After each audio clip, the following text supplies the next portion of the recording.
amis, c'est Samuel. On se retrouve aujourd'hui pour une nouvelle review d'une figurine 1/6 de la marque Hot Toys. Il s'agit de Hawkeye dans le film Civil War Captain America. Je pensais pas prendre cette figurine, c'est pour ça qu'elle a un petit peu de retard au niveau de la review, puisqu'elle n'était pas prévue au programme dans mes arrivées, mais au final, après avoir vu pas mal de photos et puis la figurine chez un ami, je me suis dit pourquoi pas mettre à jour ma collection, remplacer la version Age of Ultron par cette version-là. C'est donc chose faite et je n'en suis pas déçu. Au niveau du visuel, on retrouve habituellement ce que l'on a sur la version Civil War. Donc le visuel avec un visuel panoramique tout autour.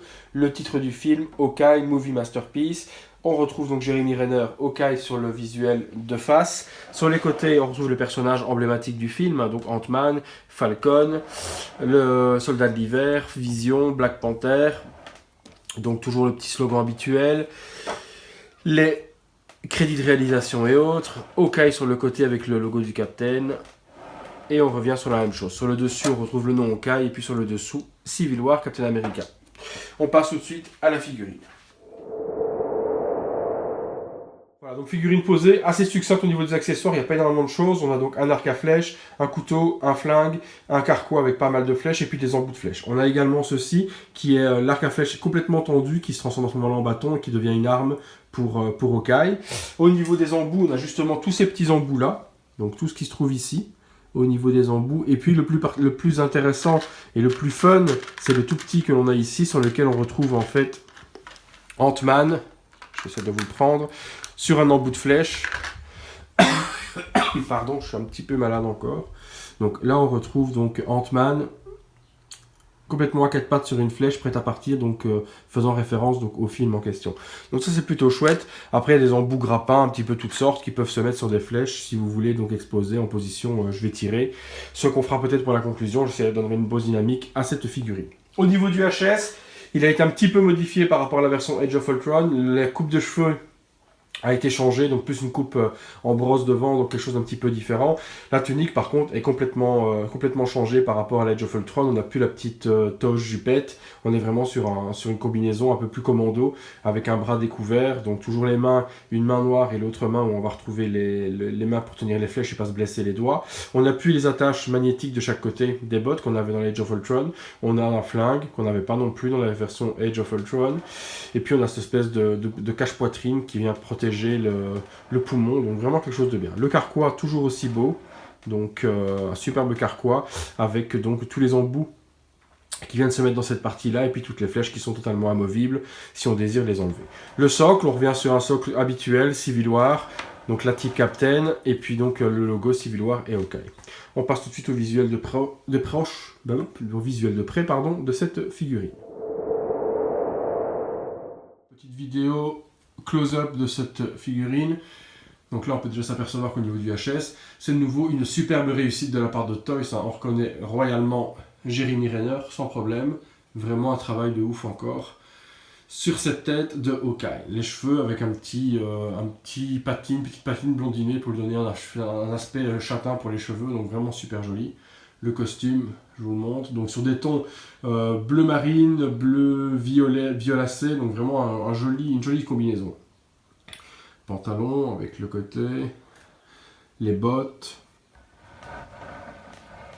Donc voilà, je vous disais, il y a un couteau, donc amovible, qui vient s'enlever là sur le côté si on le désire. Hop, voilà. On a un couteau qui vient se mettre juste dans le holster de jambes. Donc l'arc à flèche, toujours aussi beau, vraiment bien détaillé. Il n'y en a qu'un cette fois-ci, donc l'autre il est complètement tendu pour devenir une arme, mais il n'y a plus l'arc comme dans Age of Ultron, où l'arc se plie. Alors petit bémol, vous voyez au niveau de la jonction, j'aurais préféré qu'il fasse une tête avec nuque intégrée pour cette figurine, ça aurait été mieux, parce que là du coup on voit la jonction de nuque, c'est pas très esthétique et pas très joli. C'est un peu dommage d'avoir fait cette coupure comme ça. Une tête avec nuque intégrée comme les Captains ou ce genre de choses, ça aurait été pas plus mal. Donc c'est un petit bémol, mais bon après... Comme vous pouvez le constater sur les reviews, je suis en train de changer d'un côté à l'autre au niveau des emplacements pour faire la review dans ma pièce, dans ma nouvelle pièce. J'ai fait une vidéo d'un autre endroit pour le Joker. Là, je teste en lumière du jour. Donc, je suis dans la pièce, fenêtre ouverte, ça me donne la lumière. Ainsi, au moins, vous avez la qualité de la figurine dans la vraie lumière, dans les vraies couleurs en fait de réalisation. Donc, dites-moi ce que vous préférez. Est-ce que vous préférez une vidéo de ce genre-là ou les vidéos précédentes? Et j'essaierai de m'adapter en fonction de ce qui donne le mieux pour vous. Voilà, dernier visuel sur le HS. Voilà, sur les côtés.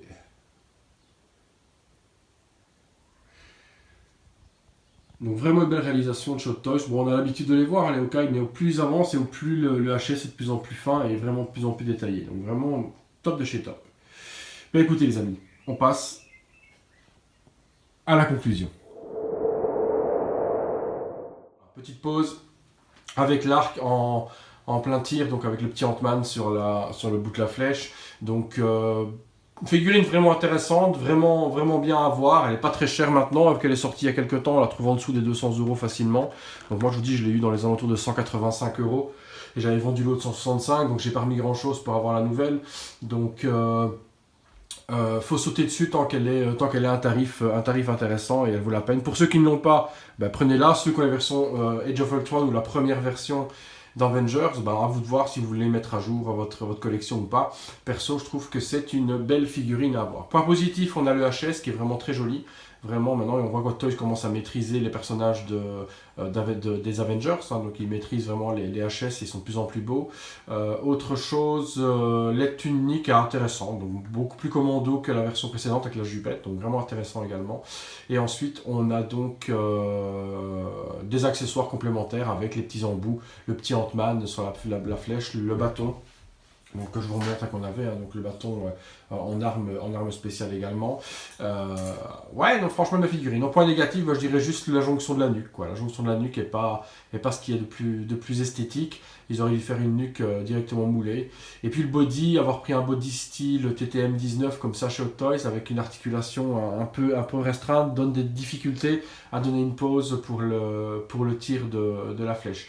Donc les versions de body précédents qui avaient les bras cachés étaient beaucoup plus flexibles, avec des articulations forcément qui étaient moches, mais on s'en foutait parce que les vêtements les cachaient. Ici, comme il a un bras qui est démasqué, ben, ils ont mis un bras esthétique, mais qui par contre freine au niveau des poses. Donc plutôt les poses muséum, ça ira, mais les poses dynamiques, ou du moins les poses pour tirer à la flèche, vous voyez que c'est pas ce qui se fait de plus facile avec ce type de body en question. Voilà les amis, il n'y aura pas d'autres reviews cette semaine, je pense, parce que je suis pas mal occupé. J'ai du 1/4 à vous montrer, hein. J'ai reçu le T1000 de chez Enterbay, j'ai reçu le Rambo 1/4 de chez Enterbay et le Robocop 1/4 de chez Enterbay. Donc j'aimerais peut-être vous faire les reviews pour ceux qui ne savent pas à quoi ça ressemble et ceux qui ne connaissent pas ces marques en 1/4. Et puis il devrait y avoir normalement début de semaine prochaine Drax des Gardiens de la Galaxie, puisqu'il devrait normalement sortir demain jeudi à Hong Kong. Il y aurait également des bruits comme quoi la marque 46 serait disponible fin de semaine aussi, mais bon, je sais plus ce que j'allais dire, voilà, alors, je pense pas que, voilà, je sais plus ce que j'allais dire. Je pense pas qu'elle sortira, les deux sortiront cette semaine, ça je veux dire, je me garde une réserve, voilà, c'est ça. Je me garde une réserve sur la sortie des deux la même semaine, ça m'étonnerait tout de même qu'on ait les deux. Voilà les amis, je vous souhaite une bonne fin de semaine et on se retrouve bientôt pour une prochaine vidéo.